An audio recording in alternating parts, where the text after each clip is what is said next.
Oh, what happened to Tom? So we're live, but we lost Tom. There we go. There we Oh, go. there you go. Now we got all the three of us. There we go. Keith says he doesn't have a microphone, so he's just going to listen in. Okay. I'm not sure about Kurt if we can get him back, but he might jump back on. I'm a little. What about the Jay Villing character? His devices are not connected. That just means he's probably at work or on a desktop that doesn't have any microphones or cameras. I'm just teasing. So, what are you drinking over there? It looks like an Arizona iced tea. It's coffee. No? It's a Seahawk. It's a Seahawk tumbler, but it's just coffee. Seahawk tumbler. Okay, tumbling down. Yes. In fact, I need to get some more coffee. I'll be right back. I'm going to get some more coffee. You see, Dennis? That's classic Dennis. Tell me to start a new link. Tell me to start a new show. I get in there and he walks away. Leaving me to fill the time. Of course, he knows. Well, I'm a little tired now. I won't be here too long. Famous last words from Tom Cook. Jay Villing, I have to play you in SSFA, Jay, and I'm very concerned. I hope Jay can hear me. I have been Mike Glennon. Will I be Jeff Driscoll? It's going to be rough. So it's a flat pass card. I don't know. Jay's like, oh, are you kidding me? It's going to be rough. So, Jay, you can hear me, right? Slack or posting comment if you can hear me, Jay. There you go. So, first question, Jay, was this supposed to be, and Slack your answers because I read those right away. I see those right away. Are you, beware the Driscoll kid, exactly. Was this supposed to be a rebuilding year for the Jacksonville Jaguars? Absolutely. 5-3. Do you feel like this team's going to make the playoffs? Jay, you got to be Vegas. I got Vegas as first round. Jay says no. No soup. Jay, Dennis, we have. Is Jay on Slack? I don't see him in the chat room. Jay's on Slack. Yeah, you need people. Yeah, if you're listening and keep that's you too. Whenever we're doing these shows, if you want to communicate with me, sending questions or respond, Slack me because the Slack responses immediately come up. I get the notification. I got to click on this private chat thing, and I never listen to that. I never pay attention to that private chat thing. So Slack me your replies. So Jay Dennis really hiding out due to the pandemic. I think he's in an underground bunker somewhere.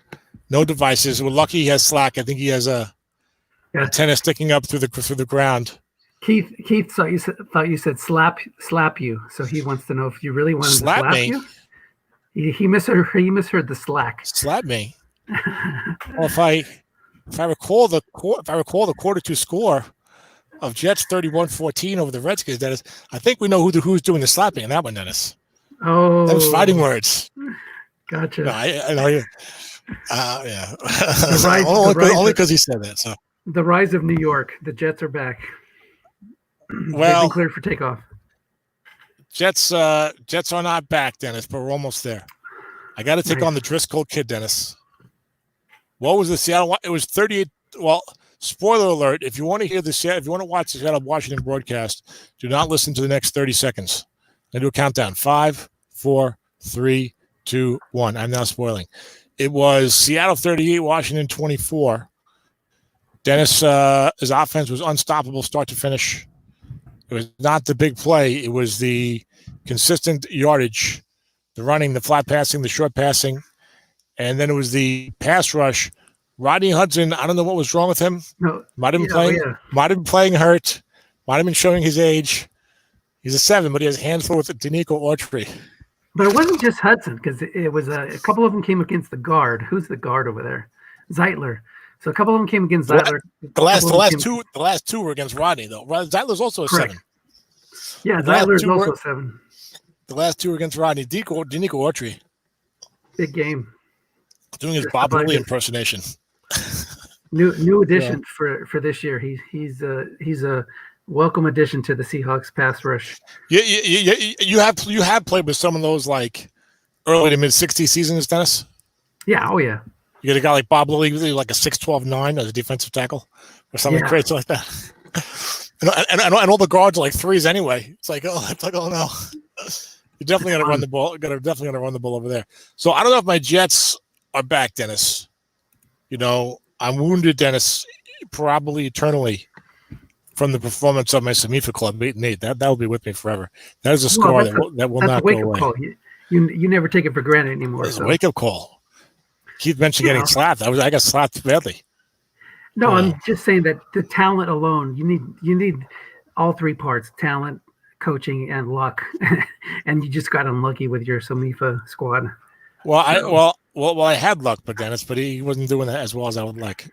And then he retired. Now I don't have luck at all. All right, so let's make this more specific to what people are going to be tuning in for. I thought they were just bullshitting about SSFA and STRAT. Yes, that's what I'm saying. Jay knows what I want to talk about, right, Jay? Let's get back to Jay's 5-3 thing. Jay knows what I want to talk about. Jay says Tom wants to talk about the Jets. That's what I want to talk about, right, Jay? So I did not do a good coaching job of the team, and I probably overevaluated. There you go, JT says. Well, we're talking about the Driscoll kid, Dennis, for the 5-3. Okay, I guess I should share my screen. Okay, for the 5-3 Jaguars. I asked Jay if he was planning on making the playoffs. I said, was this supposed to be a rebuilding year for this team? And he said, absolutely. I said, so do you think you're going to make the playoffs for this team? He said, no. As you got a club 5-3, he says, playing out of their minds. They got the Driscoll kid slinging a quarterback. Dennis, they have the great Joe Mixon, I believe. Yeah. He can do no wrong. Super Joe. Mixon. Christian McCaffrey was an absolute bum. Joe Mixon is the man. I have Joe Mixon, Jay, in Battle Royale, Dennis' league, which you know about. You played Summer Sprint last year. I think you won the championship. Jay says, I'll try this Summer Sprint 1-for-1 with championships. With the Rod Bernstein. Dennis says, I told you, Tom, I should have drafted Bernstein, not Barry Sanders. What are you telling me to take Barry for the carries? But Jay wins a championship 1-for-1. Summer Sprint, that's how you like to do it. But anyway, I've got Joe Mixon in Battle Royale, Jay, which is the modern version of Summer Sprint, so to speak. Okay? Battle Royale was first, of course. And he's just doing tremendous for me. Then he's averaging like 7.6 yards a carry or something like that. He's a madman. So I love it. He destroyed me I was winning by 13 points, and Mixon busted a 50-yarder for a touchdown and then hit another 20 or 30-yarder for the go-ahead score. So, yeah. Doing his Adrian Peterson impersonation. Look at this. There you go. 8 games, 1,113 yards, a 6.5 average, and 5 touchdowns for Super Joe. Also, Dennis, they want to get the ball in his hands, leading the team with 78 receptions. Amazing. Well, look at Driscoll's interception total. Only 1 pick through half the season. That's right. There's an underrated story. What number? Jay is Jay a Bengals fan in real life? You got hurt last game. Jay's a Bengals. Jay, what number is Joe Mixon? 24? 20? I can fact check that for you. Check it back up. Number 28, perhaps, he says. Big Bengals fan, I see. Yes, 28 is correct. 28, okay. It was a question mark at the end. Who's checking 28, Dennis? They want to get the ball in his hands.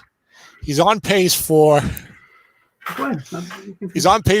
492 touches this year.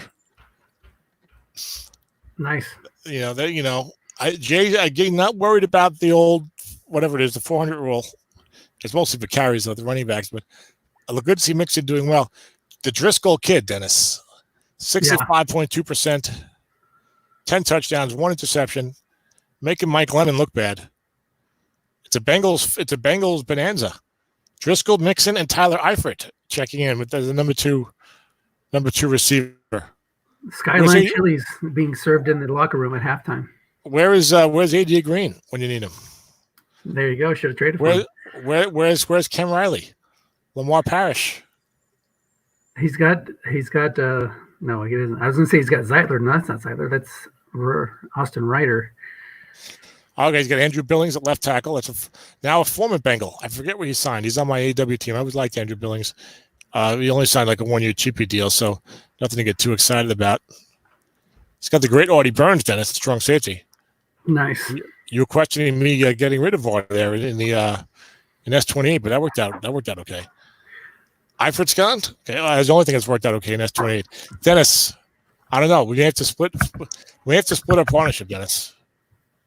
I'm clearly holding you back. I do think there's something to the idea that because we have different coaching philosophies and that we appreciate things differently, I think, and you would always go for the year more. I think you would probably do better without me than with me.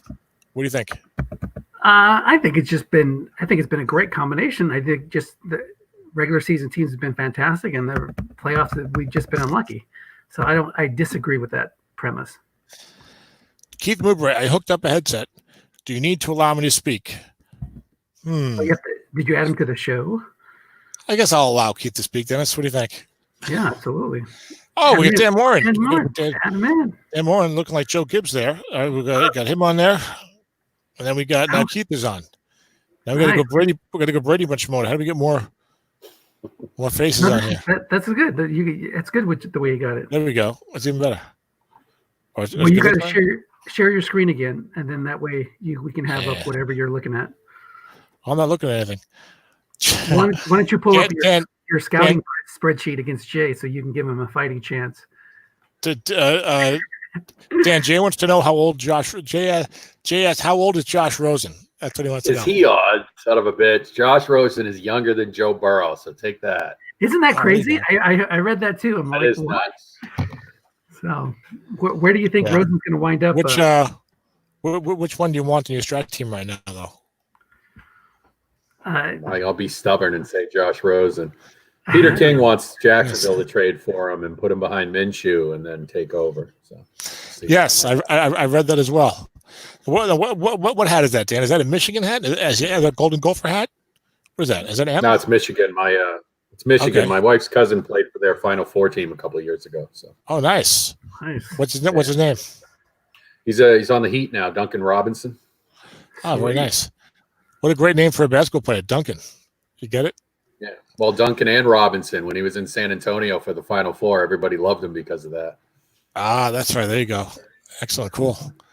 What position does he play? I don't follow. I only know the big stars of the NBA nowadays. Once upon a time, I knew everybody. He's a small forward, shooting forward. He was in the 3-point contest on NBA All-Star Weekend. He's nice. Undrafted, went to the G League and signed a 3-year contract. So things are going well for him.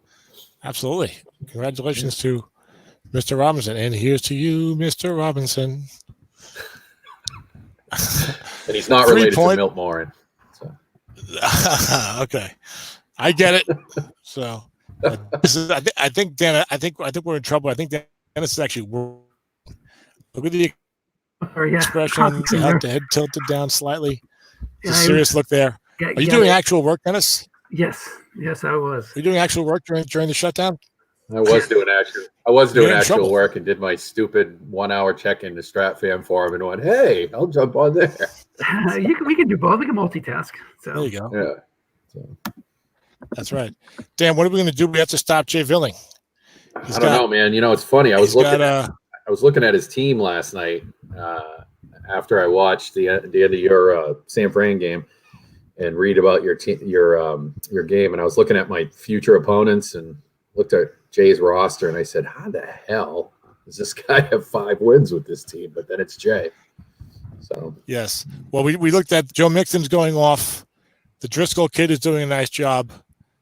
And I can only imagine that Eddie Jackson is obviously carrying the defense. I don't know if I'm. Did I share my screen here? Let me try this. Let me try this again. Eddie Jackson's the free safety 6. He's a lonely man out there, Dennis.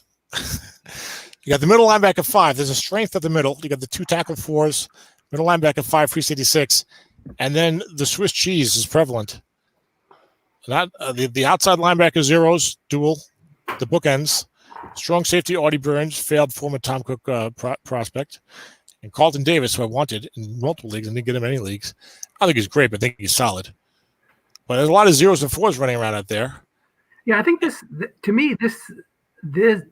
for Jay to have this kind of success with this team not only shows his coaching ability, but it also shows the advantage of giving everybody the same defensive cards. So you can compete with this group, as long as you're also not hampered by having to play with poor or very poor pass or run defense. I mean, you don't need to have the numbers as much as you do in other leagues where they do the double counting. I agree with your general premise that the average certainly makes for more competitive balance than the double counting. But this team is pretty lousy, and I don't think most people would be 5-3 with it. I agree. And why is Mike Glennon on the bench? He could not beat out the Driscoll kid for the starting job. The Super Bowl champion winning quarterback, Mike Glennon, who I saw firsthand defeating me in the Super Bowl, gets beaten out by the Driscoll kid. Only 21 attempts for the former rookie Glennon. Not enough attempts. Glennon's got to be beside himself. I can't beat out this Driscoll guy. He's got Allen Robinson. It's all Joe Mixon. Then I don't know if you heard, but Joe Mixon's got 1,113 rushing yards and 78 receptions through 8 games. I saw that. That's pretty amazing. So, Jay says he's not making the playoffs. Now, Jay, I don't care whether he makes the playoffs or not. We are playing this quarter, by the way. Now, Jay, I told this to Dennis when I was struggling. When I was 4-3, I said I looked at your team and said Jay's got a better record than me. I got like a 6, I got every position on defense.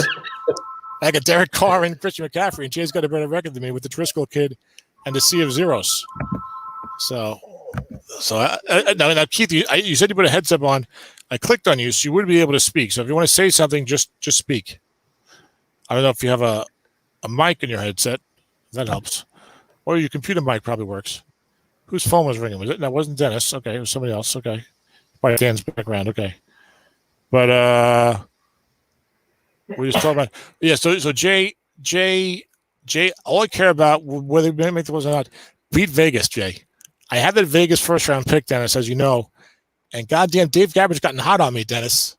He was 1-7. He was mired in last place. He won 2 straight games. He's 3-7. He upset Tom Veltri. You let me down, Tom. Tom's from Long Island, actually fairly local to me. 20-7. So any dreams, Dennis, of me getting a sweet number 1 or number 2 overall from Dave Gabbert, I think are going by the wayside. His team's not that terrible. I've got Vegas. Couple more games. I've got Vegas in the last round. But don't take any chances. Don't overlook him. Trust me, I won't. Prepare. Now, Dan, you're hot. You were 3-5. Have you finished your quarter yet? Are you 7-5? Or you 6-5? No, 6-5. I got Baltimore left. Oh, Jeff Pevier. Nick Mullins, baby. But what? So now is that about the flat pass? I was looking at his card briefly. I had thought flat and long. Yeah, I know he's good long, but Aaron is just as good long, isn't he? Or no? No. Nope. Really? Okay. I wasn't getting enough run calls on Dixon and C.J. Anderson and Peterson, and so I put Mullins in there, and I've been getting run calls. So that way I can throw flats and long. That is a fascinating strategy. Dennis, are you hearing that? Yes, I can hear you. So what the move is, if you're not getting enough run calls, put in the inferior quarterback. So only inferior on short passes. He's better on flat and long. Well, the interceptions, of course, or the bugaboo, guessed correctly, you know. Yeah, but, having a low interception quarterback isn't exactly working out for me. And sometimes it's just the way you feel about it. Like, you're having negative feelings on Rodgers, but once Mullins was in there, it's like, okay, we got it now. He's rolling. So yes, Dan, do you feel that the real problem is that you were having negative thoughts before clicking snap the ball when Aaron Rodgers in there? You need to find. Good. Go ahead, sir. You need to feng shui your strat computer room to get better thoughts in there when Rodgers in there.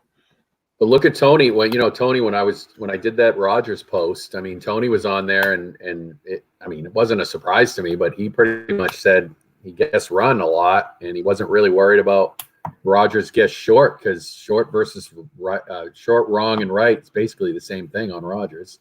And as a matter of fact, with those must-run quarterbacks, not that Rodgers has a lot, but oftentimes, and we've heard this before, guessing run against a must-run quarterback is not necessarily a bad strategy. 7-8, 7-12 for Rodgers. Rodgers has got the incompletions, and he was struggling for you. You know, and that's it. It's a strat thing. And I guess maybe CJ and Kenneth Dixon weren't getting going for you enough in the ground. I don't know when Rodgers was in there. It's working. They'll say if it works, you got to go with it, I guess, right? So now do you see any? Go ahead. No, the coaches. I mean, it depends on coaching, of course, but it's just people. People are afraid of guessing run. When somebody can go deep, they're afraid of getting hit with that long pass.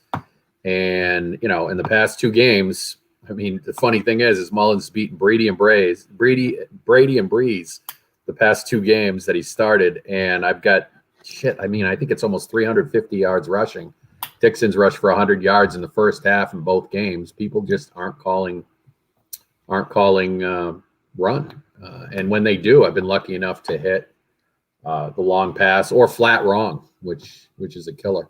Dennis showed me that years ago. I mean, I used to play Dennis. There'd be an injury, and I'd say, "Oh, this is easy," and then not easy, but you know what I mean. It's better for me now. And then all of a sudden, he'd bring in Tavares Jackson and go down the field, 5 straight drives, run flat, run flat, flat, flat, run flat. Rest in peace, T-Jack. That's right. While the run flat works tremendously in any rule set, which I have finally learned, Dennis, after only 15 years of playing in these leagues. But look, that's the key to what Zeb was doing offensively. You know what I'm saying? When he won the SMIFA championship, and with Mariota as the quarterback, and if you can really run the ball, the guys have to respect it sooner or later, and those flat pass wrongs are like automatics. That's, I think, what Zeb was. I don't want to speak for him, but I think that's part of what Zeb was getting at last summer when I think the ratings came out and we had the ratings release show or the card show, whatever the hell we did. I think it was a card show when the game came out and you could download the game. And Zeb was saying that he sold these really good flat pass quarterbacks, and he was wondering how people were going to stop people. And some of us weren't smart enough to, like me, to take advantage of that. But Zeb was smart enough, and you probably see Jay doing that. I suspect the Driscoll kid is throwing, a ton of flat passes. But you can write. I mean, I don't want to reveal too much, but I already played Ed, so I don't feel as worried about it. And I got to play Paul. His 4-3 defense is so good. It's like 5-6-6-6, I think, on the line. Maybe 4-6-6-6. Yeah. Bradley Chubb is living in left end.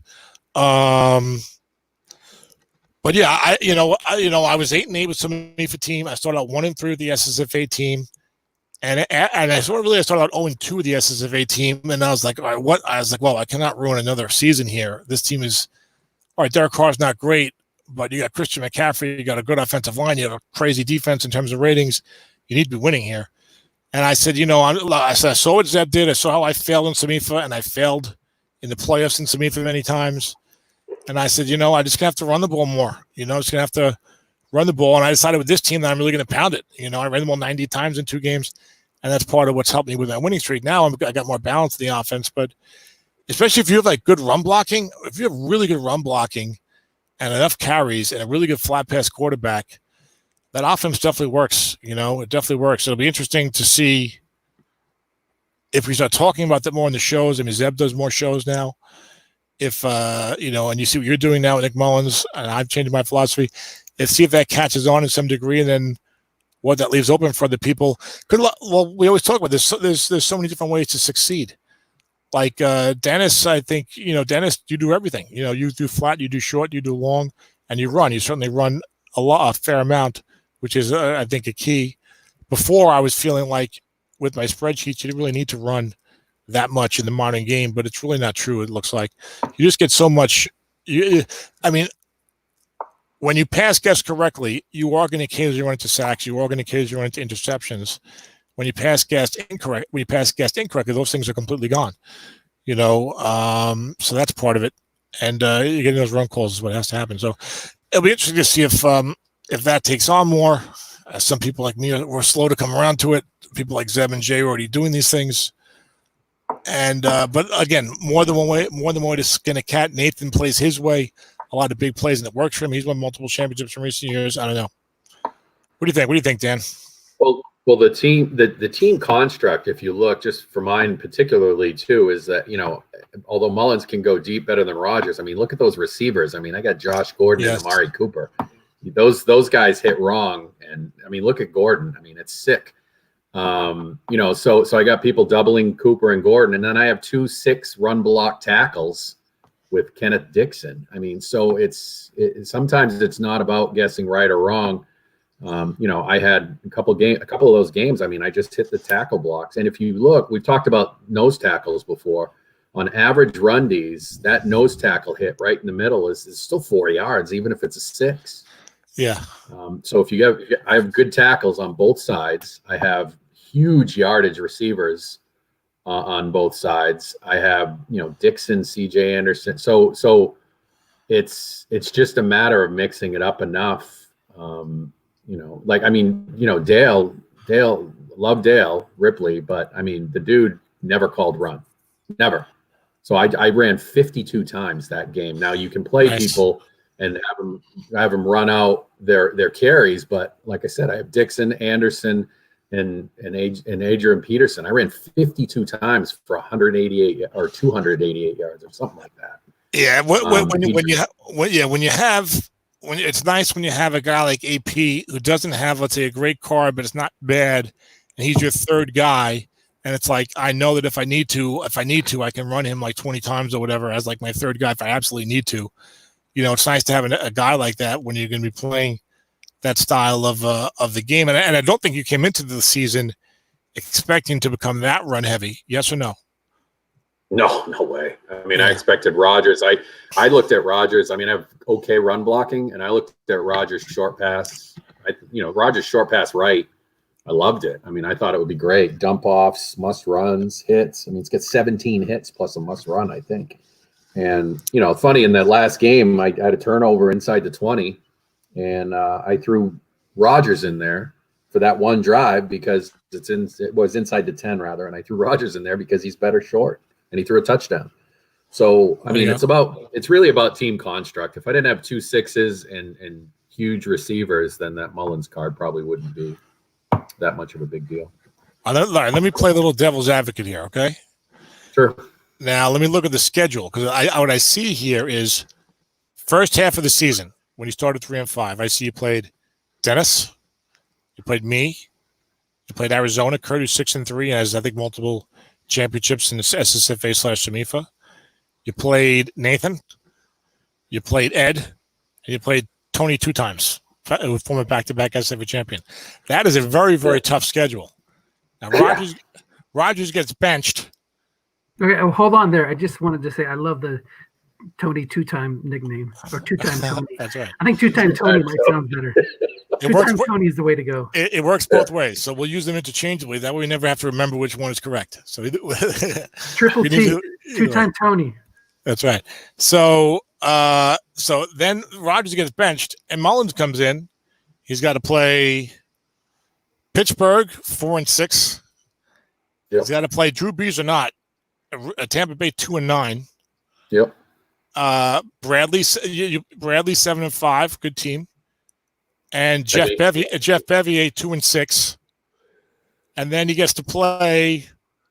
So and then you got Vegas and the quote unquote rebuilding Jaguars in the fourth quarter. So there is a little something. And Mullins has had a much easier path than Rogers had to face. Yes or no? Yeah, but I mean, regardless, I mean, it's the same. It's the same concept. I mean, he's just more dangerous. Flat right, flat wrong, and long pass wrong. He definitely is more dangerous with the completions there. So it'll be interesting. So you're 6-5 now. You got to play Baltimore. Jeff Bevier, 130 to 226 point differential in the first half. We didn't do. I'll lose that. Don't worry. Because Dan and I are different in a lot of ways, but I think unfortunately we can get into a similar mindset when our team starts struggling. You know what I'm saying? Yeah. You get a little bit like waiting for the other shoe to drop. Dennis will tell you, I was pretty much beside myself from Labor Day through like February regarding my SEMIFA and SSFA clubs.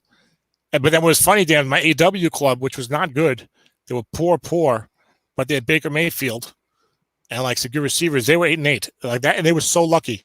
Like that team was like I was like, this team can't go anywhere.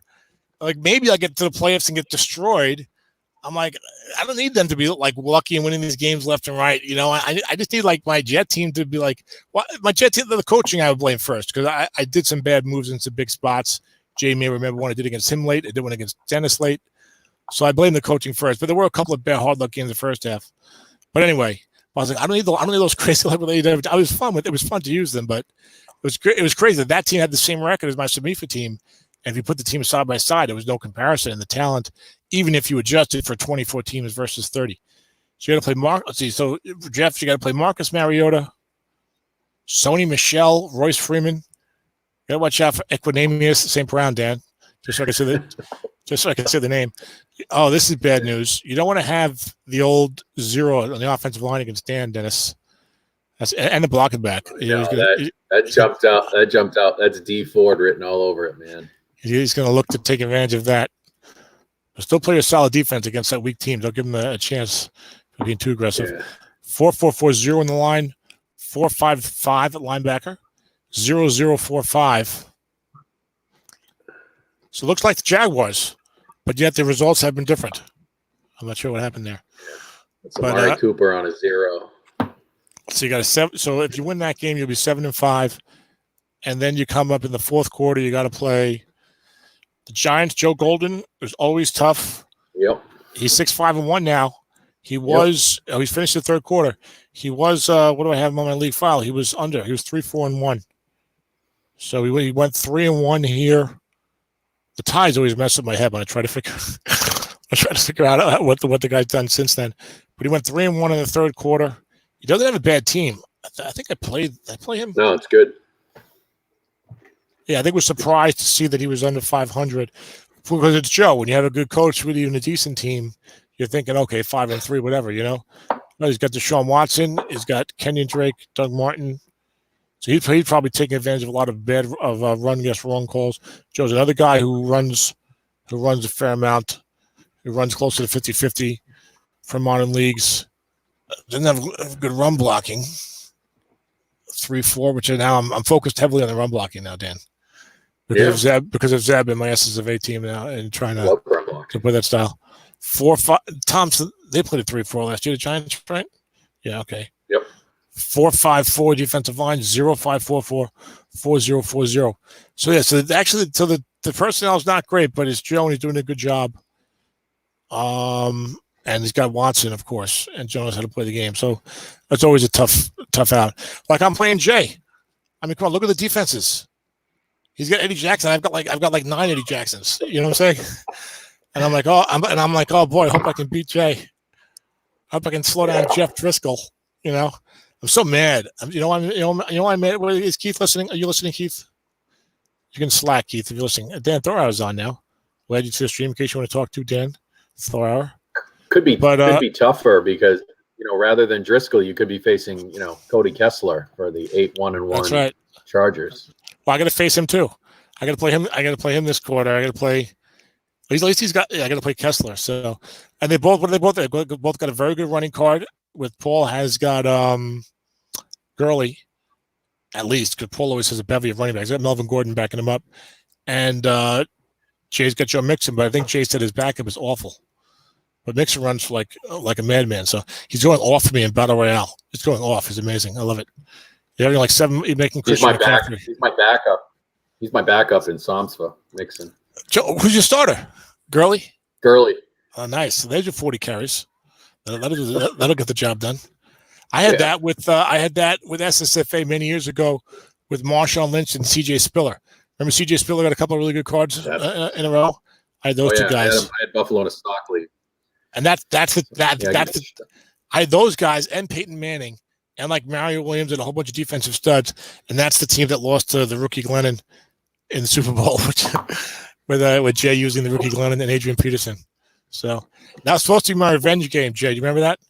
Jay beat me in the SSFA playoff game like 11 years ago. Okay. When he was kind of new online and we didn't know him yet. And that was when I had David Garrard, early SSFA. I had a good team. He beat me, and then like 6 or 7 years later, we played in the Super Bowl in SSFA. And I went on this thing online, and one of these shows, I think after a semifinal broadcast, when Jay and Dennis were on, I was having fun joking that now I got to get my revenge for that playoff game, and then of course he won anyway, so no revenge. You don't want the revenge. You just want to win. You don't care who you play. So revenge is nice, but sometimes you go for revenge and then you lose, and it hurts twice as much. So. I don't mean what the hell was I just saying? We're talking about running backs. We're talking about Jay Villing's team. Someone help me to get back on track. Cody Kessler. Oh, I was talking about something. I have no idea. Todd Gurley. Your team. Deshaun Watson and Gurley and Mixon. So that'll be entertaining. Nice. What's your record over there? 5-3 through two blocks. So okay. Dennis has summarily slapped me around in like 5 leagues in the last like 3 months. Really? Yeah. I'm sure that's all down to luck. That wasn't. I don't think it was that big of a. No coaching involved at all. Dennis says completely luck. I scored 7 points with mixing Gurley and Deshaun Watson on Dennis. I think. Ouch. What's your record? I think it was my first drive. I think it's 6-3 for me. Something about the same. Okay. You know what's weird, Dan? Dennis and I agreed to this a few months ago. It has seemed to me like in the last, I don't know, year plus, 15 months, whatever. Oh, that's right. I was going to yell at Keith for trading for Levante David. That when Dennis and I play, I told him, I said, I shouldn't tell you this, but I feel like I have the hardest time like scoring and moving against you. And he said the same way against me. And it seems like we play these low-scoring games now that it's like a 13-10, and then someone gets a touchdown in the fourth quarter to win 20-10 or whatever. I shut you out, Dennis, in some sprint. I know you don't like that last year. But it's weird to me. Isn't that weird, Dennis? Like, I guess, do we know each other's tendencies well enough that we call right more often or something? What do you think is going on there? I think so. I think that's natural as you get used to, the same tendency. Do you agree with the premise that we've both been having a hard time scoring against each other, like in the last 15 months or whatever? Yeah, I mean, like you said, you threw that shut up on that one early season. Did we play in the playoffs, or was that was regular? That was regular season, early season. And you had like a turnover, like in the first half, like around like my 30, on what looked like a good-looking drive, and you had some bad luck in that game. And then format's tough to put points up anyway. Yes, that is defensive format, and that was a defensive team. You beat me 13-6 in SSFA this year, and then the playoff game last year, I only scored 7 points against you with my supposedly undefeated team, And then I think in the and Samifa also, I think I only scored like 10 points or something in the game against you. Paul's been killing me in Samifa with his 4-3. I was doing really good against Paul for like 5 years. Like, oh, I've got Paul figured out. And like 3 years in a row, he like 3 or 4 years, like he started waxing me. And Samifa, I was like, I guess I don't have Paul figured out. So I think Dennis, I mean, I don't know, maybe he's just in my head, but I think despite the fact he plays in a million leagues, he plays a lot of us over and over again. And I'm convinced, I mean, and that just shows you that he's in my head recently, but I'm convinced Dennis knows my tendencies or my predilections on offense. He shuts me down too easily on offense, where it doesn't happen with a lot of people. I can move the ball on most people, but for some reason he just knows what I'm thinking, I think.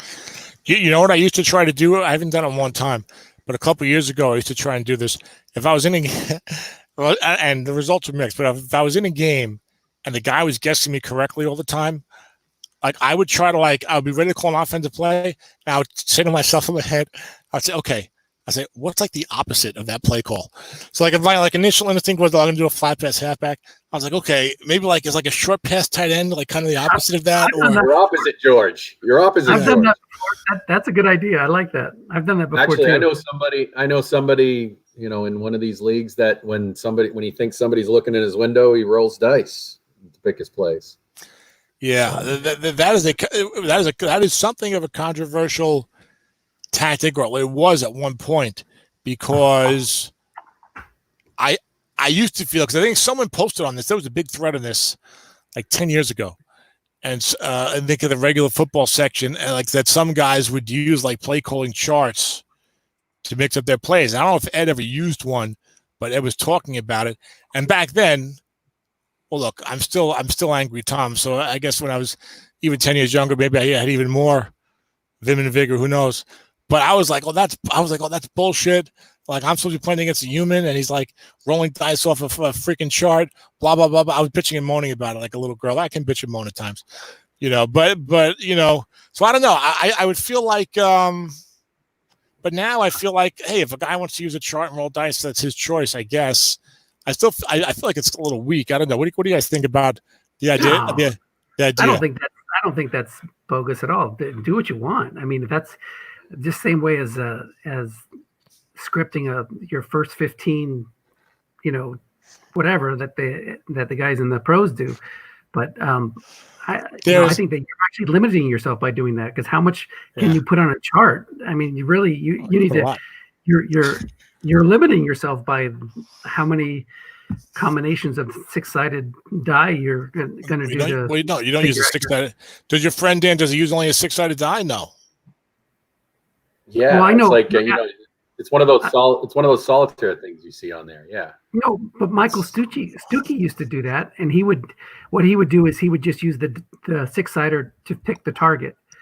So yeah, one is this position, two is this position, or whatever, for your target. But that doesn't necessarily, I don't think there's anything wrong with that. But one thing I want to mention is what you should definitely not do is don't just accept the default when you're playing Ed, because he wrote those defaults.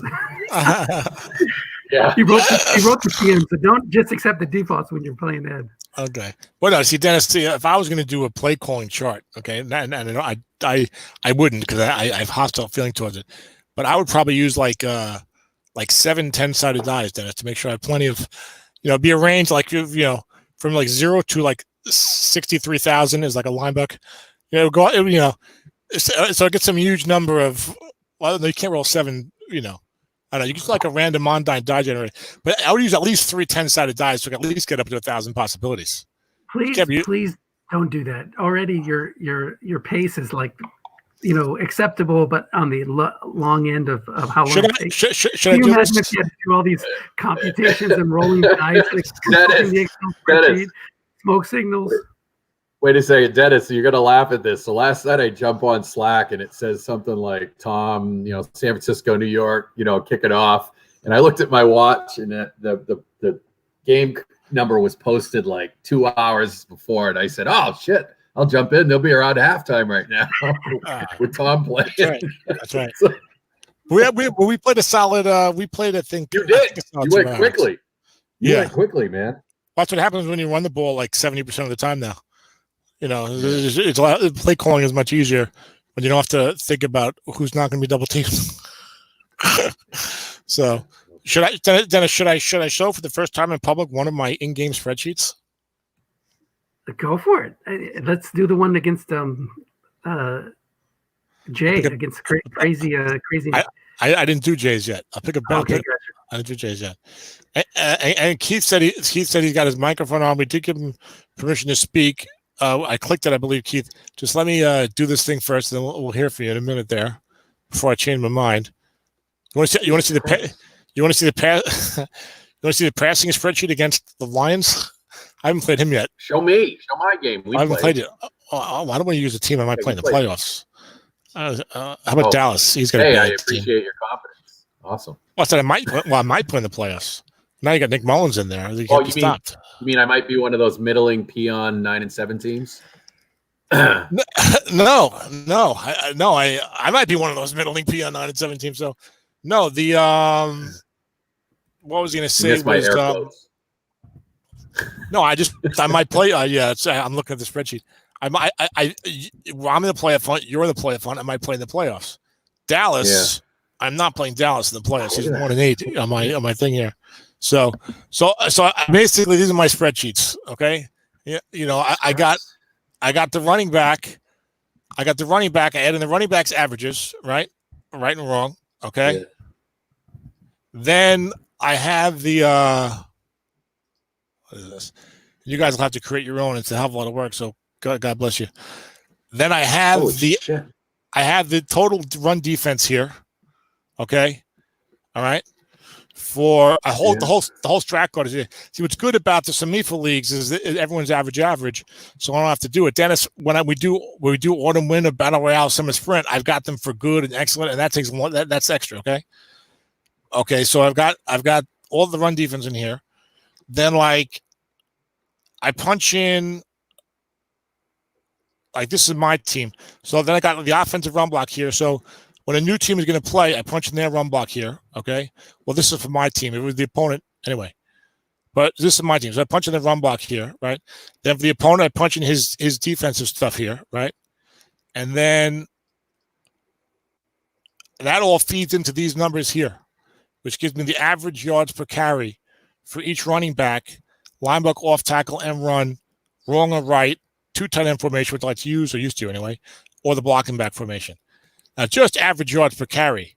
One day, if I really get crazy, I will do this, which is I punch the guy's card in, and I figure out how often he gets what percentage of yardage, and then I can figure out how often each play should get, like a minimum of 3 yards or 4 yards or whatever.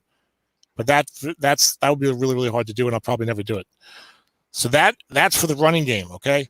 And I know, Dan, like, wow, that seemed like a lot of work. Once you have it set up, it's not a lot of work because no matter who I play now, I go to play you. All I got to do is just change the defensive ratings right here. Everything else is feeding off of that. All I do is punch in 7 numbers, and bang, I have the numbers against your team. Okay. Now I admit that the passing game is a little more elaborate. Okay. And the big question, Dennis. I don't know. Dennis probably didn't pay attention. Are you paying attention, Dennis? Oh, he is. He's taking visual.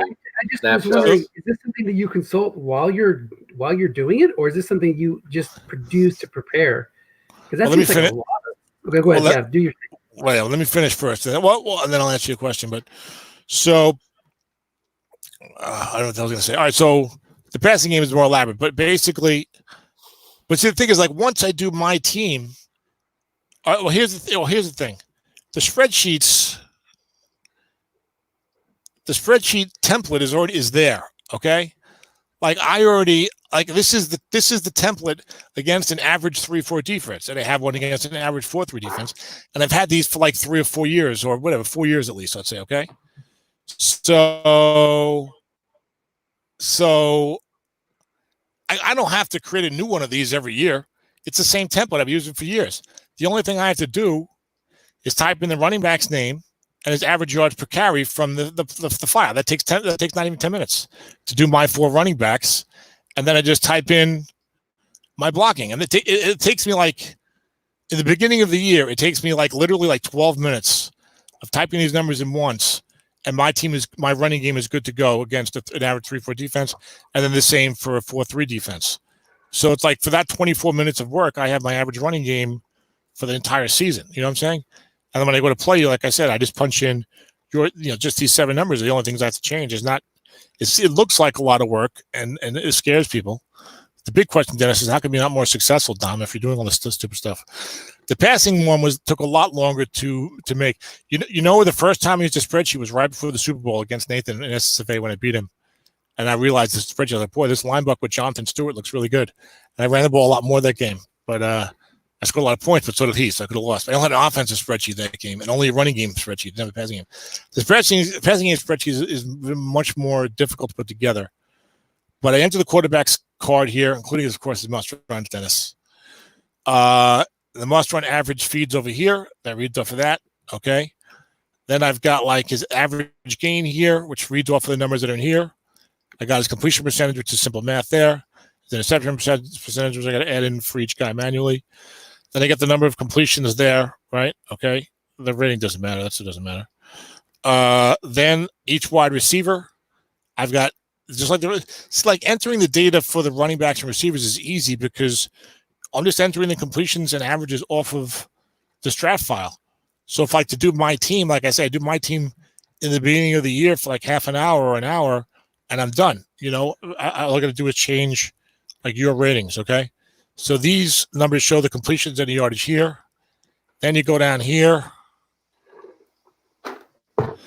You go down here, and then I've got Derek. This is feeding off of Derek Carr, showing his stuff off that other tab. Then I have adding Andrew Luck's name is just there because it was always there. I left it there. But then you're adding the completions and yardage from the quarterback to the receiver, guess right and wrong, right? And then, of course, I have the entire passing defense card in here, right? I've got your defense here, so I'll punch in you guys. This is against Dallas. You see a lot of zeros here. It's on a 1-2-3 system, right? So 4, 5, 6 is down to 1, 2, 3 because it's 1/3. 4 minutes play 1/3 of the time, etc. 5 minutes play 2/3 of the time. So then all this stuff reads off of here, so that like I know the average. All this stuff reads off of here to give you the like number of completions. Like the left outside linebacker is surrendering 6.7 completions on the defense's card because he's a 4. If you change that number to a 5 or a 6, that number of completions over here goes down, right? And the average gain is there too. And I had to do extra for the flat pass with the white die 6. I had to do all that. Like this took me like a couple of years to build this spreadsheet because I would like get into fits and starts. Dennis knows how I would get really into something for like a month and then like just leave it alone for like 9 months, you know. But then like the receiver against like that's flat pass. I probably couldn't even do this again if I had to. But so then I have like this like the guys like I got Kenny Stills amount of like short pass completions on the defense's card and average gain. I don't know, there could be errors in here, but I'm pretty sure they're pretty good. And then like that gets added to what's down here for the quarterback to give you this, which is the completion percentage for Kenny Stills on a short pass 3-minute right with the average gain against a 0. Okay. But how does the pass rush come into play? Because that affects everything. I'm sure you're asking. Well, what kind of spreadsheet got to be if I didn't have my own little pass rush chart here, Dennis? I punch in my offensive line. The pass rush chart takes a little longer. First of all, I copy pasted the whole chart here into this tab from the strat rules, which was pretty quick. And I punch in the pass blocking here. I punch in your pass rush here, and I see the numbers there.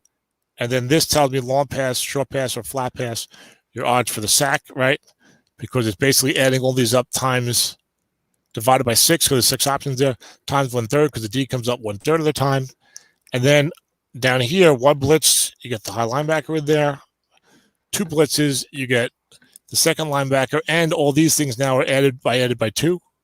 So this guy, the right end here, was a 7 against a 7 and had no chance with 0 1 linebackers. The 2 linebackers has an 8.73 chance, right? So that goes all the way down. And then, of course, I do it for the safety blitzing as well, Dennis, because, you know, how could you avoid the safety blitzing? So I can figure out my percentages there, okay? Now, then, of course, this is what I really did go crazy with the pass. This is crazy. I know you guys thought I was crazy before. Now you think I'm extra crazy. This wasn't all enough because you have to include the dump off, Dennis. So I don't even have that shown here because it's so crazy.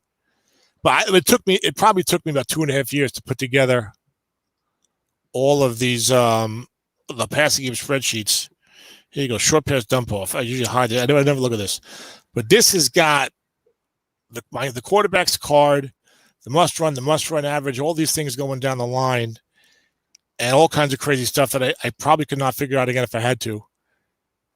And that gets factored in for what happens if that gets factored in. So the short pass right or the long pass right is factoring in that you guess the play correctly, but what happens if it's a D and you don't get the sack, it's a dump off, and you got to revert to the proper flat pass columns. So all of those things are factored in. There definitely could be some errors somewhere, but they're all factored in. And that's why, Dennis, I get mad when I'm playing Aaron in the Battle Royale Super Bowl, and I know that he's running a 3 wide with Todd Gurley that should average 4.6 yards a carry, and he's gouging me 5 times for 63 yards on the opening drive. And then it's like, you got to call run. I'm like, it's only supposed to average 4.6 a carry. And I lose the Super Bowl. Okay, so those are things. That's why I think I have more success in Battle Royale / Summer Sprint, because there's no white die 6, there's no dump off. You just get like these are the raw. You just get the raw. Like this is what I use in the red zone. This doesn't include. You just get the raw numbers. So there's less for me to worry about. There's less variables, more to control. You know, that removes all that variability. Yeah. So now somebody asked me, Dan Thorne says, with a spreadsheet like that, you're upset with the play card. Tom Landry looks like a midget league coach next to you. Okay. Tom Landry was shuttling Craig Morton and Roger Staubach back and forth in the first 4 games of the 71 season. Yeah, he did that without his spreadsheets telling him to do that. So that's right. That's my spreadsheets would have told him. My spreadsheet would have told him to put Roger Staubach in. But even the great ones can make mistakes. But you asked me. Do I look at this during the game? Is that what you asked me? Yeah. Is that something that you consult on a play basis, or is it something that is just like something to help you prepare ahead of time? Well, first of all, I don't do this for every. Now, first of all, like I said, it took a lot of work to establish the original templates, the original run template, the original pass template. That took a lot of work.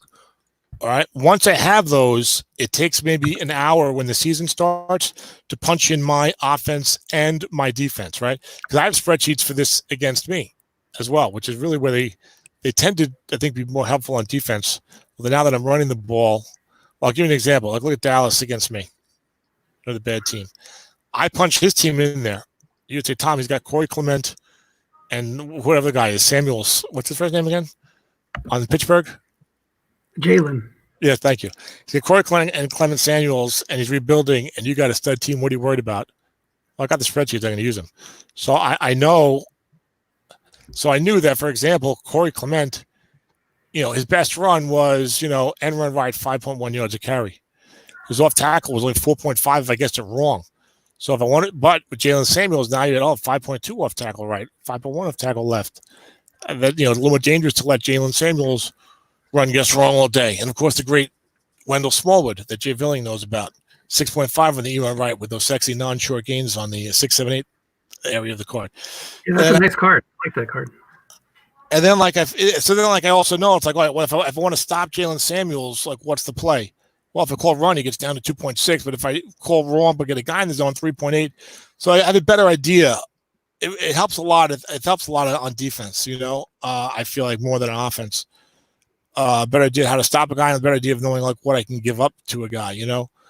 But so it takes me like the original template took a long time to establish, like 4 or 5 years ago. But once I had those, it takes like an hour at the beginning of the year to put my entire offense in and my defense in.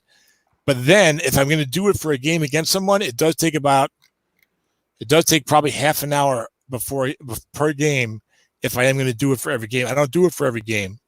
Okay. Like last year I was struggling in Sumifa and I was getting ready to play Zeb. I said, I'm not going to do a spreadsheet this game because I'm not doing right. And, let me just coach regularly. And I got destroyed. But that's not because of the spreadsheet. That's probably because Zeb is just a great coach and does a great job against me. And I don't think I was respecting the power of his run blocking as well as I now know that I need to. Numerous factors for that. And of course, I wasn't running the ball enough, as Dennis would have told you. So what I do ideally, this is the part of Dennis, like, I get more out of this, I think, than I would out of playing in like 7 or 8 leagues. Especially now that I feel like maybe I've found a much better coaching philosophy offensively than I was using for the past 4 or 5 years. But like, what was I about to say? Oh, how I use it. Okay.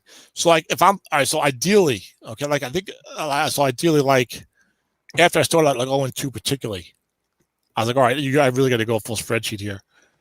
I'll like look over the guy's team, like here in the league manager.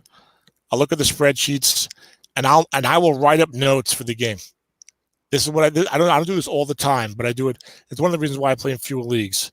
But I do it a lot in SMIFA, SSFA. Those are my 2 favorite leagues. I never do the Snow and Wind.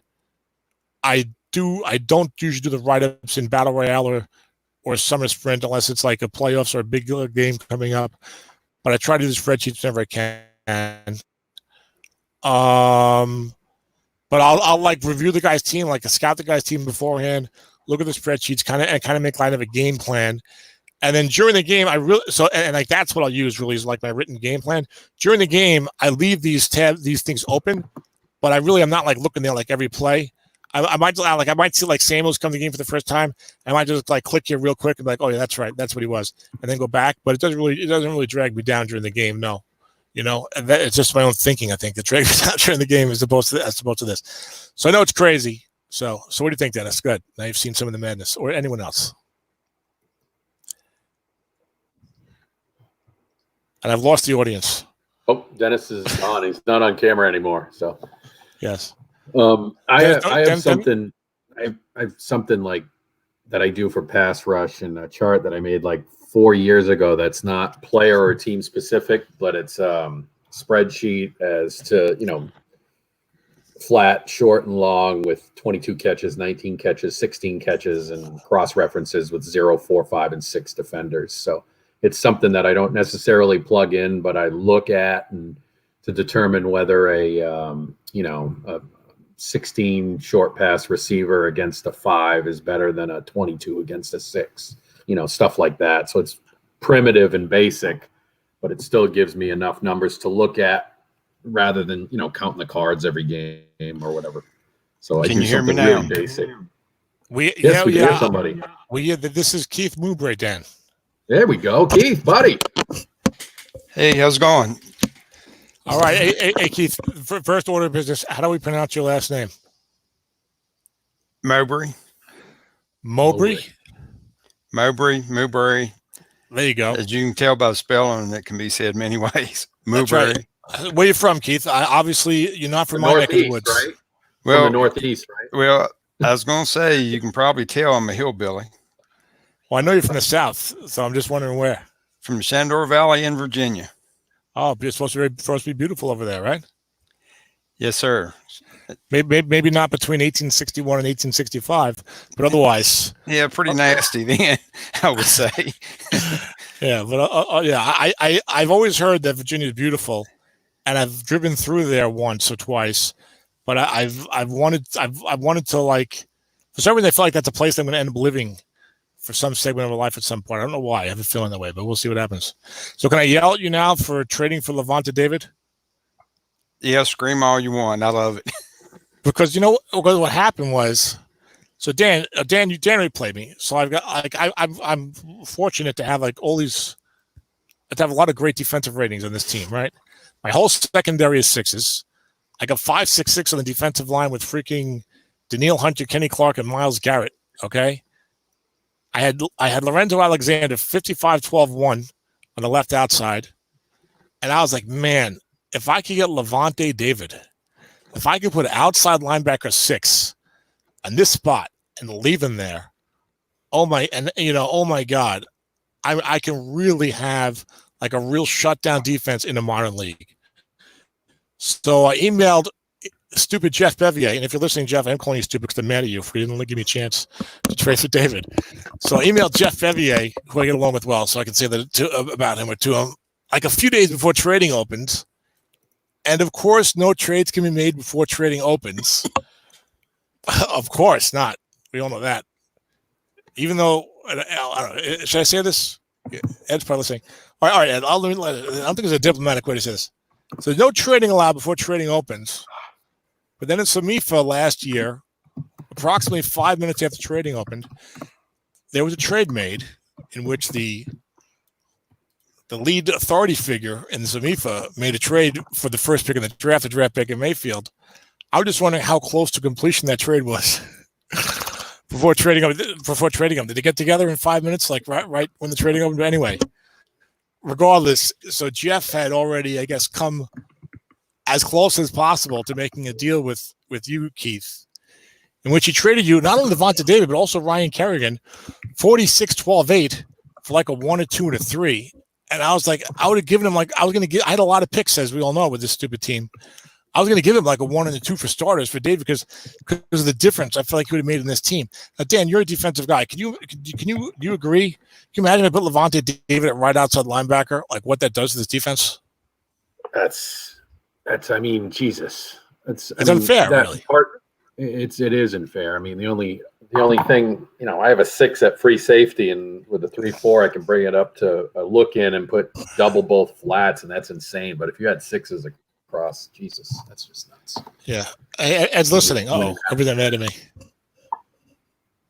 Okay. Oh, he said he said the trade was made near the deadline. Okay. Yeah. No, Ed, I love you, Ed. Ed is the best commissioner. We all love Ed. I just kind of it is a weird issue with this. It's funny. I've kind of come around to the other side of this issue on the trading, making agreements before trading opens, because like 2 or 3 years ago, I would have been like, look, no matter when you set the deadline, guys are going to make agreements like the night before or whatever. It's like it's like impossible to enforce.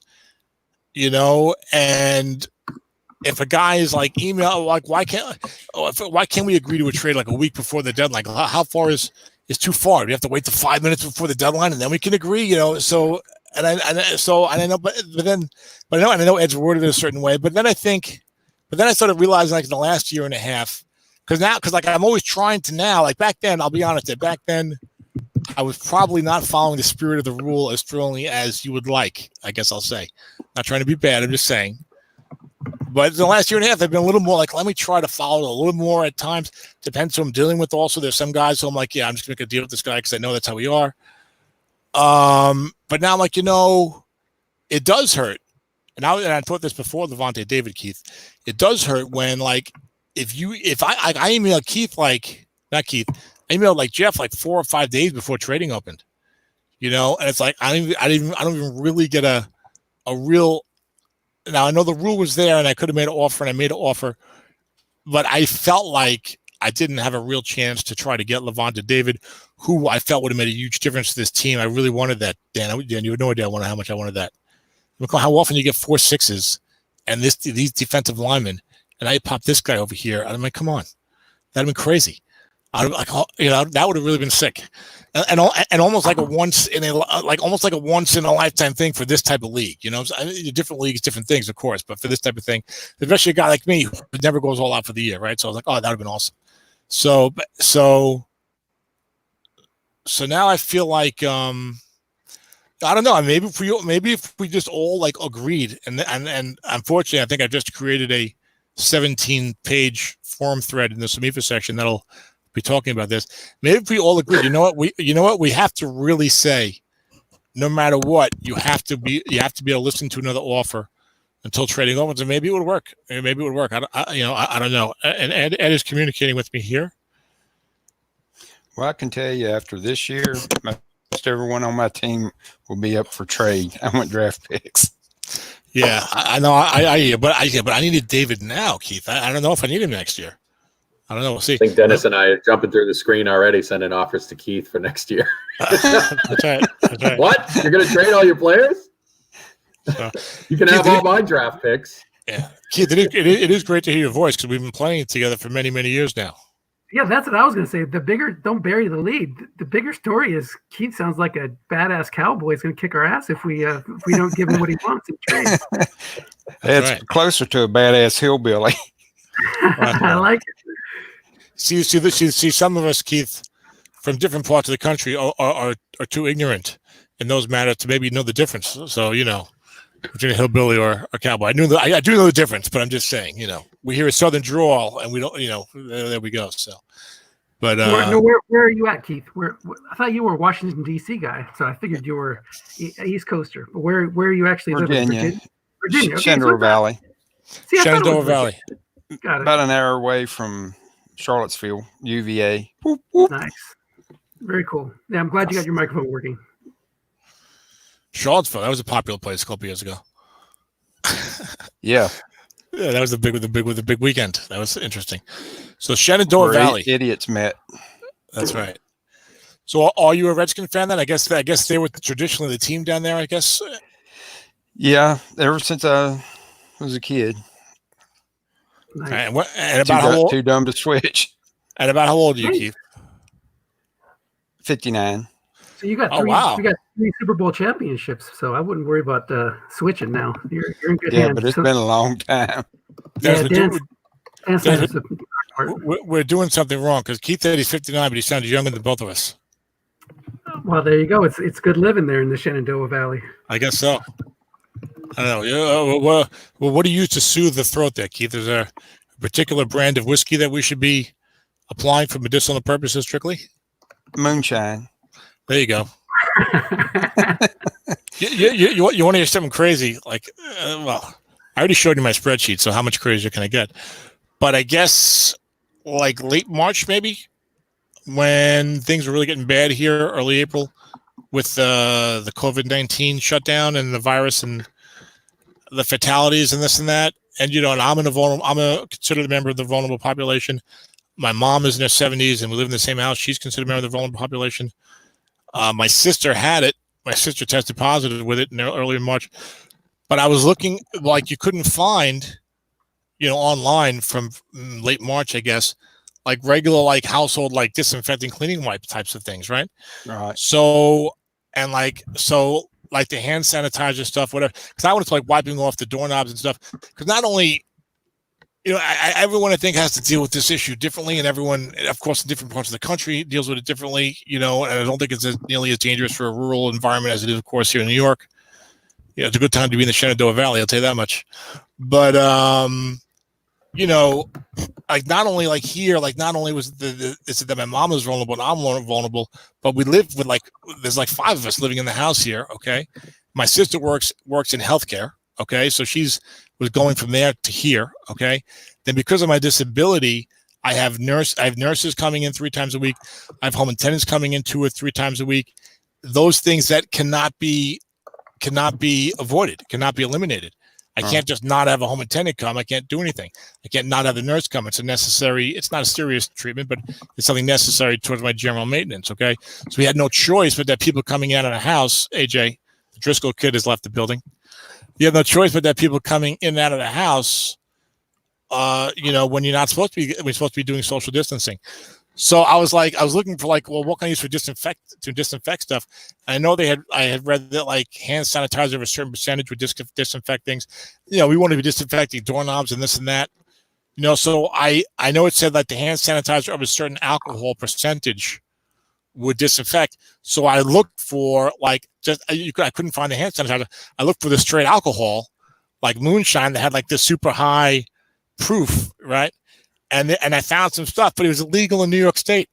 It was like there was some you know, Kentucky style moonshine or whatever from other parts of the country, but that was like 90% proof or whatever. I don't know what the proof was. I don't remember the numbers exactly, so I'm sure someone knows it better. And I'm saying it wrong. It's illegal here too. So.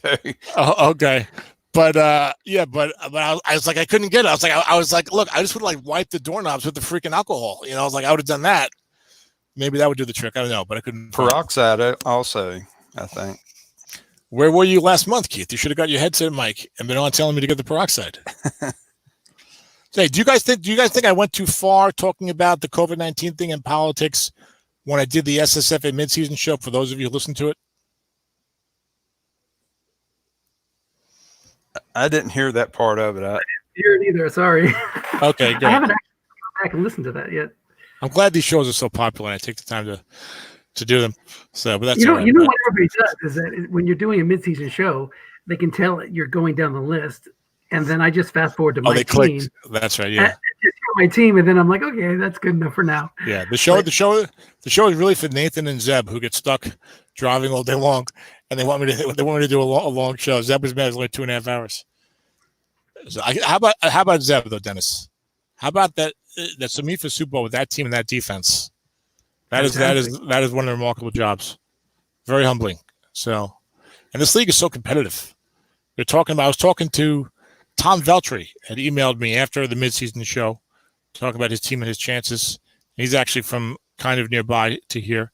He's from Long Island, and I just told him in the email. So it's a tough league. It's a tough league. There's a lot of good coaches in these 2 leagues, you know, and. You talked about. Did you see?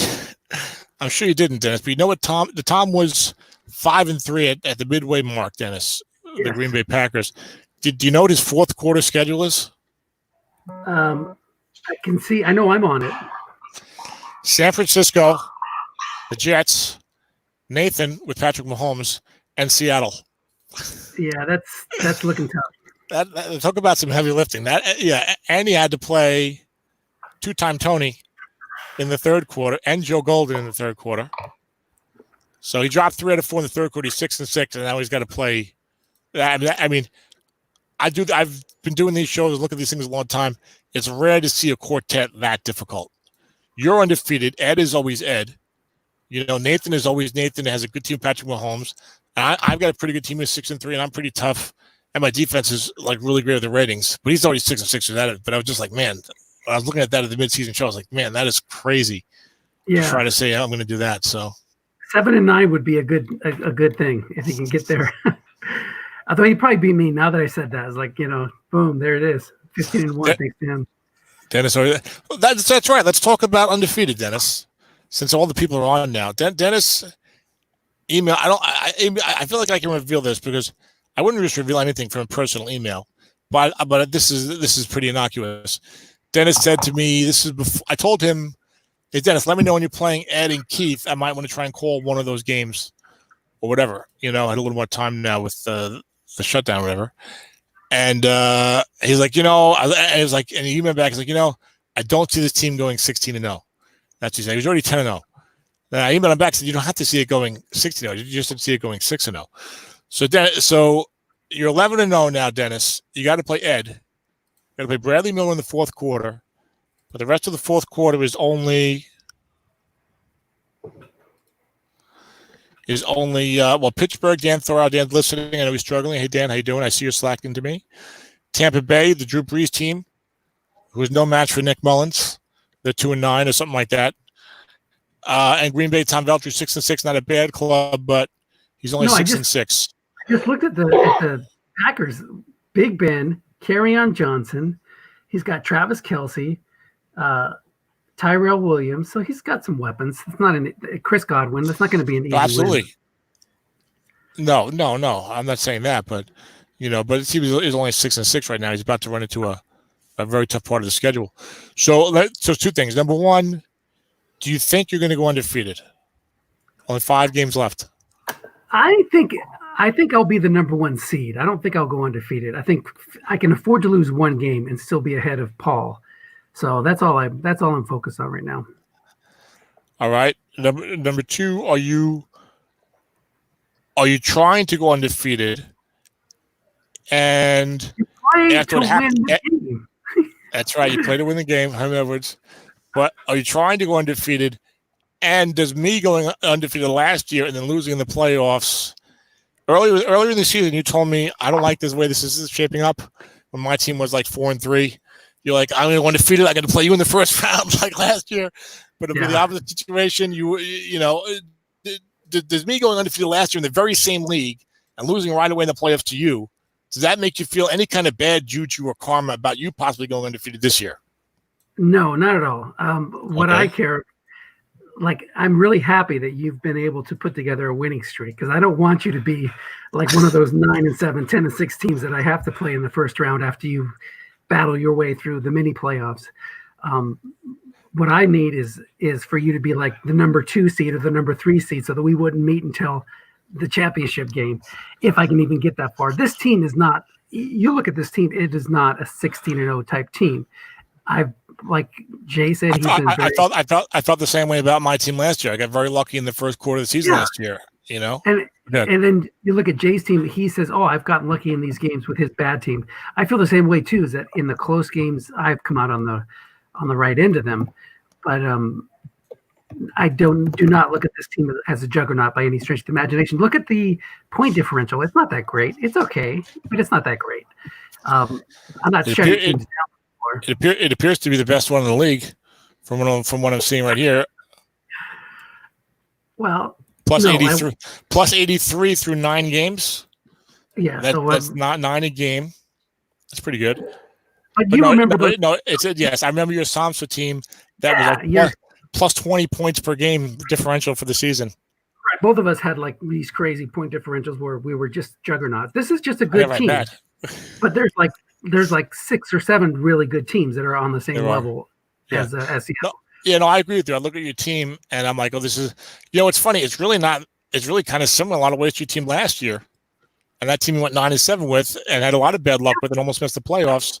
And then you went, I think, to the semifinals and the playoffs. So it's interesting, But yeah, but of course, look, and you've gone undefeated. You've had some crazy streaks. I remember in Autumn Wind, you had a crazy winning streak. Do you remember how many games in a row that was, including postseason? 40, 41, 42, something like that. And that spanned back-to-back championships, right? Yes, over 4 seasons, I think. 13, yeah. Like the last 8 games of one season, then 2 full seasons and a handful of games in the season. Exactly. And at Somsford, did you have a multi-season regular season undefeated streak in Somsford or no? Yeah, I believe so. Somewhere around the same level, 40 games or 40-something games. You went back to back undefeated in Somsford? Well, I lost to you in the championship. They're in the regular season, though. Oh, in the regular season, I went back to back 16-0, I think. Wow. Yeah. So that'll never happen again. It'll never happen again as Dennis gets ready to go 16-0 this year and then again next year. You're only 21 more games, Dennis. Come on. Don't slack off now. Not gonna happen. Just don't punt it away. Just don't punt it away to Jakeem Grant because you're checking your work schedule in the last minute of the game. Yeah, that was a little weak sauce, but that's all right. Yeah. Well, I think I'm going to get going. All right, guys. The guys are going to nurse come in a little while. I got to take care of some stuff. Anybody else have anything they want to say? Anybody else? I'll just say good luck to everybody down the stretch, and I'm looking forward to the playoffs. And make sure you keep sending out those game IDs so we can have some live entertainment during this sports shutdown. Right. Well, I was going to say one other thing, Dennis, was you said you didn't want me 9-7 or whatever, and getting there 8-19.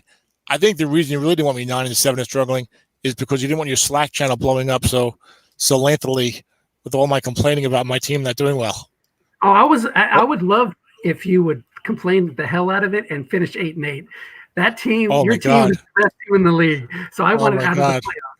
But now that you've pretty much guaranteed your playoff spot, guaranteed, I want you to be as close to me as possible. So I either wanted you to lose a lot or win a lot. So Dennis, I'm not going to sleep well now until I win 10 games and know for sure I'm making the playoffs because you should throw a couple games. You should throw a couple games. After that humiliating Samifa performance and experience, I cannot rest until I somehow righted the ship somewhere, particularly in Samifa SSFA. And look, and Samifa's not getting any better with freaking Sam Darnold and Ryan Fitzpatrick out there.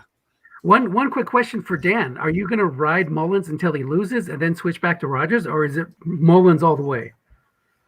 Right now, it's Mullins all the way just because of the card numbers. Yeah, sometimes guys just work better for your team, so I'm looking forward to it. That should be a good thing to keep an eye on. I have Mullins in another league, and I've had to rely on him a couple times. Nice. One time he played really well, another time he didn't. But hey, Keith, are you going to post mine and Dennis's game? Oh yes, I'm going to post it. Yeah, it's a good thing you reminded me. I want to hear the commentary to see where I went wrong. A lot. Well, I'm so much more humble now, Keith, than I would have been 12 months ago. Now that I've failed so miserably, and wait a minute, Keith. Did you just tell me the result? So now I know the result, or what? Oh no! Spoiler alert. You had the league manager up with the score showing earlier, Tom, so I wouldn't worry too much about spoiler alert. Oh, that's a good point, actually. It said 9-0 for Dennis, so that's a good point. Okay. All right. But I could have watched one of Dennis's other games. As a matter of fact, that was what that was. That was when you played Michael Reeves, 2027. Washington isn't on there. Okay, never mind. Because I called the fourth quarter of that game on mute, Dennis. Okay, fair enough. Well, good thing this thing is live. I need something in the background. Hey, Keith, how many leagues do you play in? 3. What leagues? This one, SSFDL. My league, yep. And KSFDL. Nice. What is the KSFDL? That is a 24-team league that's run by Brian Fulham, actually, and it has Paul's in that league. A couple other guys that we know are in that league as well. But they use is it the Flats' runs? Yeah. I ain't real crazy. Greater player impact. They use all those rules that I hate. So I was only in it for a couple years, and I was like, nah, this is not for me. I wouldn't mind playing some more flat passes run. We did that one stupid league, Dennis. Remember that? Yeah. But, crazy. That is a crazy rule. But I know Dan had played with it a little bit. He posted on the forum about that. With that's my only online championship is with the flats is run the first year in a stock league. You with the Broncos, right? Yeah. Yeah. That was the bad Peyton Manning card, Broncos. No, that was the last good Peyton Manning card. Oh, okay. We had a lot of trick stuff going on there. Keith, are we going to see you in summer sprint this year? Yes or no? I'll probably be able to. You were talking. I helped take care of my mom. She'll be 99 her next birthday. Oh wow! So that's cool. Early happy birthday to your mom. You got to be safe around your mom, man. Yeah, for sure. Well, right now, I mean, she's in the nursing home, but me, I'm the youngest of 9. Jesus. And she always took really good care of us. And I'm the youngest, so when it came to taking care of her, it was hard. No, I hear 24/7. So me and my sisters two of my sisters were taking turns going in every day and staying all day just to make sure she was taken care of. And this has been really hard because they've locked us out of the home that she lives in. So, oh boy. But yeah, to speak to what you were asking, Tom, yeah, I probably will. Especially, I would have really loved to have been in another one. I wish I'd joined Dennis's league. The Battle Royale? Yeah, because I've had a lot of time on my hands here lately. Well, I'm going to send out the summer sprint invites later this week. It'll be 1979. Nice. If anybody's a sneak preview of what season we're going to do. So we did. That's where I did the Die Hard Football League. Do you remember that, Dennis? Yeah. Dan, it was after summer sprint one year, and I was so fiending for games that I started a very quick league to take place after summer sprint, but like before the new game came out. It was like only like 8 guys, like 8 games. Lawrence played all of his games the first Saturday of the season. That was crazy. The whole entire regular season in one day. Yeah. The season lasted like 3 weeks. We finished it. I went 3-5. I missed the playoffs, Dennis. I was very upset. Dennis said I could put an asterisk next day because it was a short season. So at least they're not like Mike Payne with those championships, right, Dennis? Yeah. What were those called? Gosh. He would run these four team tournaments or whatever, and then he, like on the bottom of 4 teams only, and like on the bottom of his signature, he would list all these championships from all these 4 team tournaments. That's one way to do it. You could pad the, or you could just be like Dennis and join the SSFDL. What's going on over there? Well, who won the title this year, Dennis? Over there, Tyke, I think. Let me look. I know Tyke beat Mark Long in the playoffs. Yeah, I think Tyke did the whole thing. Let's. Yep, the Ferdinand Fighting Otters went 3-0 in the playoffs. Took out Dale Van Dieven, Mark Long, and then who's the Blue Island coach? Brian Holmberg, I believe. What happened to the Tokyo? What is it? Yakuza. Yeah, the Tokyo Yakuza. No, the Tokyo Yokozunas. I built my offense around Isaiah Crowell as my running back to get everybody to call run and stuff. First play of the playoff game, he went out with an injury. So I was like, I lost. What was it? I lost 34-27 to Jody and the Delta Dogs. So Jody. Yeah, Dave Gabbard's buddy. Okay. Yeah, I had a chance to tie it at the end, but came up short. Okay. Jody was celebrating with the Kentucky Moonshine. I know Dave's from Kentucky, and I know that he and Jody are close. I don't know if Jody's from around that area as well. But all right. Go ahead, Keith. I would like to join another league that's a draft league, especially one if it starts early, like in the 60s or 70s. Do you all know of any league like that? Yeah, well, there's a Gridiron Gladiators that Paul runs is in the 1959 season, and we're going to be expanding starting next year. We're playing 59 right now, so you can definitely get in that one. Is that a draft league or is that a? Yeah, draft league. There's also Keith. I know that Jay Villing is running. I get now that league used to be in the 80s. Yes. Used to be IFL. Now, Keith wants to go back 60s, 70s. Now it's called Tecmo. Yeah, the Tecmo League. They're like they're doing 1989 or something like that now. Yes, so correct. And you know Jay. So you say Techno? Tecmo.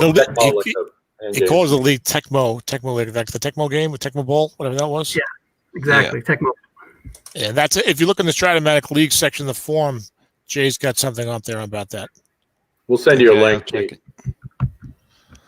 We'll get you taken care of. All right, guys. It was good hanging out. Good talking. Catch you later. Be safe. Yep. Right. And hopefully we can all reopen pretty soon. And I looked on your YouTube page. I don't see the game up. So send it out when you get a chance. Yeah, they changed the way they do stuff now. It's annoying. So we'll see. Okay. All right. Sounds good. All right. Later, guys. See you all later. Bye-bye. Be safe. Yep. Be safe, everybody. Bye-bye.